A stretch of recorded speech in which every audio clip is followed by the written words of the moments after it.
In the world of stop-motion films, Henry Selick is considered a legend, being the mind behind films like James and the Giant Peach and Coraline. After over a decade, Selick is back with a brand new film, Wendell Wild. With humans and demons alike starring in this film, you have to wonder, who's on the path towards heaven and who belongs down below? I'm Caleb with WickedBinge, and this is Wendell Wild Characters Good to Evil. Before we start, major spoilers ahead. So if you haven't seen the film yet, you may want to go check it out on Netflix and then come back when you're done. As always, we're going to be starting with our purest and most heroic characters before working our way down. These characters are the good. For our gold medal of good, we're giving it to Delroy and Wilma, Kat's parents. Being the owners of the local brewery, Delroy and Wilma are business owners who care more about the people in their employment and in their own town in general than they do about profits, making them the exact opposite of a couple like the Claxons. But for as good as these two are in general, where they truly shine are their moments as parents. Despite Kat technically causing their deaths, neither Delroy nor Wilma ever blame her for it, understanding that it was an accident. Wilma even uses her last moments to save Kat's life, making sure that she escapes the sinking car. They also sympathize with their daughter's pain and grief, not being angry with her when she gets involved with demons. Above all else, these two just want Kat to be happy. They manage to teach her the lessons of friends and family, and they encourage her to help Raul when he gets into trouble, wanting her to do the right thing even if it isn't always easy. Throughout each of their scenes, they make their love and pride for their daughter clear, and for these reasons, we felt that they earned our top spot.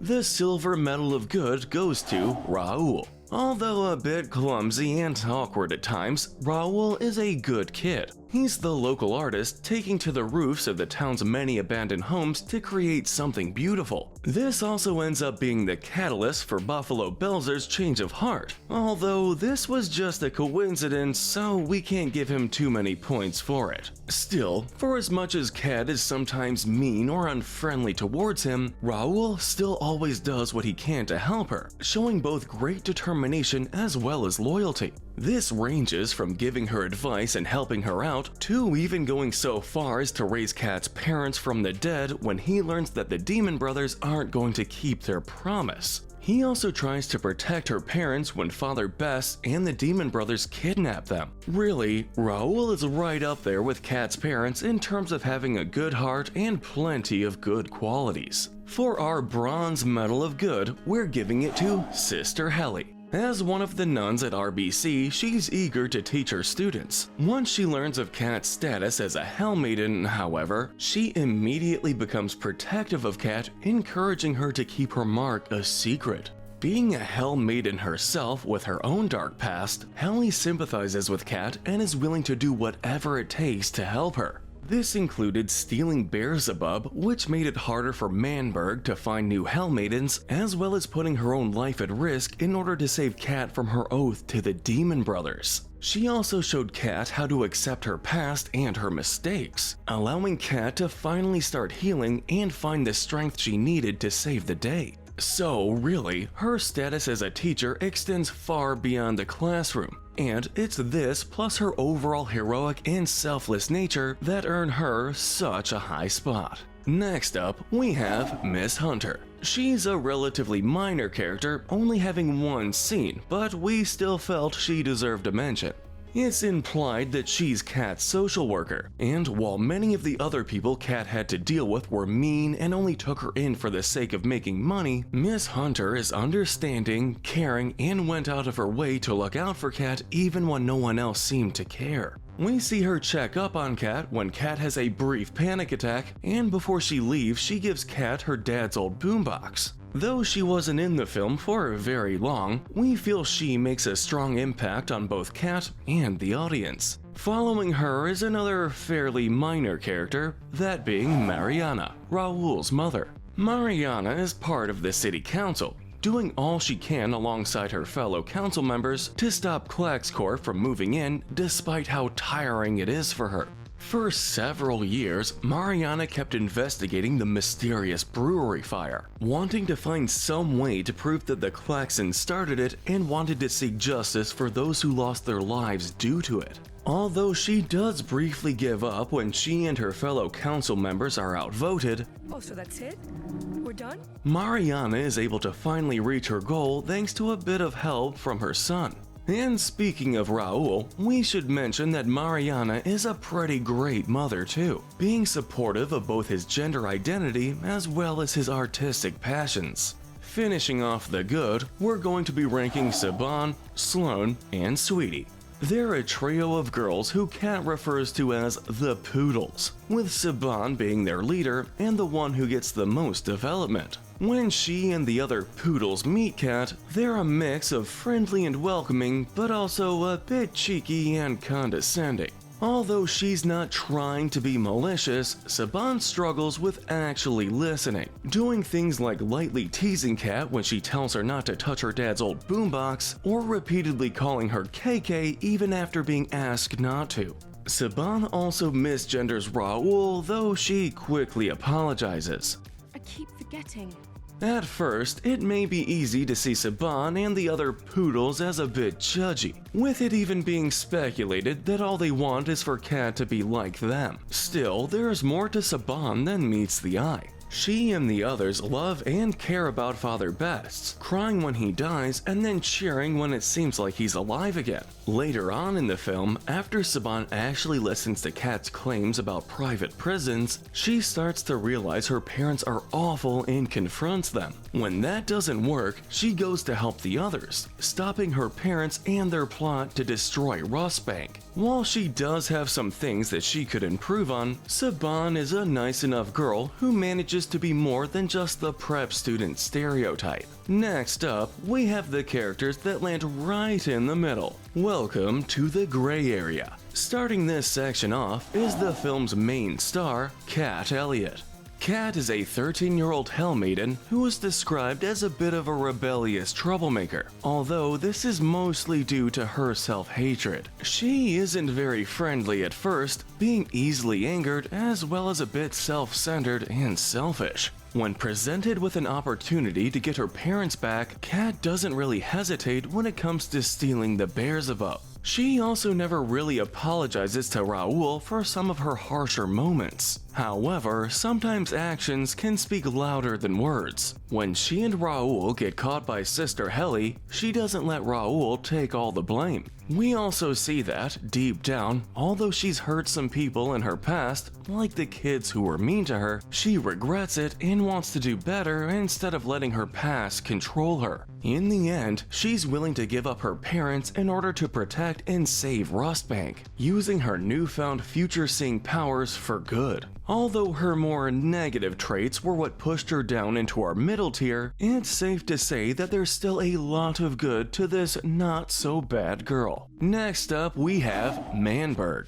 This character is a bit of a strange one, as there's so much about him that's mysterious. After a vague introduction where we see him accuse Helly of being a thief, we learn that the two of them used to catch and collect demons, with Manberg seeing it as justice, considering the demons to be nothing more than prizes. Given that he used Helly for his own means, he was annoyed at her for quitting on him, and wanted to find a new Hellmaiden to help him out with his collecting once again. But for as off-putting and selfish as Manberg can be, we see that he's willing to help get rid of Kat's allegiance to her demons. We also see that he still cares about Helly, as we see him worry about her when she gets hurt. His best moment, however, came towards the end of the film. Although a sworn enemy of demons, he's willing to let Belzer's other demon kids go in exchange for Wendell and Wild. So, all in all, he's not too bad of a guy, even if he tries to claim that he's much tougher and much more merciless than others may claim. Finishing off the gray area are a pair of nuns, Sister Dally and Sister Chinstrap. These two are pretty much the definition of a neutral character. Not having much personality to speak of, they come off as pretty cold but also pretty dull. They're respectful towards Father Best and do whatever he tells them, taking Kat and Raoul to the detention room in order to keep them from butting into Best's plans. But that's pretty much the extent of any conflict involving them. It hardly makes them villains, but we couldn't really put them any higher either. They're just a couple of neutral nuns. We finally arrived at the worst of the worst in terms of morality. These characters are the bad to evil. Just outside the podium of evil, we have the titular demon brothers, Wendell and Wild. Though a bit goofy, these two have some pretty big goals. Namely, they hope to open up their own fair in the land of the living, and for most of the movie, it seems like they're willing to do whatever it takes to make that dream come true. Wendell is the more easily angered older brother, while Wild can be pretty careless but is also crafty at times, being the one to first discover the secret power of Buffalo Belzer's hair cream. Stop the cart! Stop the cart! These two are also shown to be fairly manipulative, not feeling too guilty about lying to Kat, imprisoning Raoul, or trying to extort Father Best after bringing him back to life, even threatening to kill him again when he's unable to give them any money. What keeps these two from falling any lower, however, are their secret soft sides. When testing out the powers of the hair cream, they end up not being able to kill their horse bug creature thing, Sparkplug, so it shows they're not completely selfish. Furthermore, once Kat and Raoul save them from their father, Wendell and Wild are willing to help out in the fight against the Klaxons. In the end, the two do get their fare, and we learn that they plan on giving the people who go there a great afterlife experience, making it a stark contrast from their father's fare, and don't worry, we'll get to him in a sec. While their good sides might not have had much of a spotlight, hence why we still had to put them on the very edge of the bad tier, it was still nice to see them be somewhat redeemed in the end. Earning the Bronze Medal of Evil, we have Father Best. At first, Best starts out as friendly and welcoming, looking like he genuinely wants to give Kat a second chance, not being judgmental towards her regarding her past or her current tough girl attitude. But while all of these things were true, it's quickly revealed that Best isn't quite as innocent as he may seem on first appearances. It is shown that he's willing to work with KlaxCorp in order to continue receiving money for his school, to the point where he vouched for the couple on the night of the brewery fire. After being killed and brought back to life, his desperation to keep his school, as well as his life, grows. He strikes deals with both Wendell and Wild as well as the Klaxons in exchange for funding, and quickly turns against Kat and Raoul. Children, life is precious. While the Demon Brothers might have done worse things, Best dies before he has any sort of real redemption. While we may sympathize with his desire to save his school, it was still his selfishness that ended up bringing him down this low. For the Silver Medal of Evil, we're giving it to Buffalo Belzer. He's the biggest and most powerful demon that we see in the film. He tortures souls with his underworld fare, being very amused by their pain. As for his sons, Wendell and Wild, he doesn't seem to have much of an actual fatherly connection to them, using them instead as free labor and forcing them to constantly regrow his hair. When he learns about his sons running away to the land of the living, he takes his anger out on his soul jockeys before going after the two demon brothers, looking like he's going to destroy them. But after being touched by the image of a protective parent shown in Raoul's art project, Belzer quickly realizes that he was being an awful parent to both his two remaining sons and his other demon children. Admittedly, we aren't sure how he didn't realize this earlier, but hey, at least he was willing to change his ways. He even gives his sons a chance to design their own fare, implying that he was going to be treating them with much more respect. Perhaps his turnaround was a bit too fast, and we certainly can't forget all the pain and misery he was causing at the start of the film. But his semi-redemption was still just enough to keep him from the very bottom.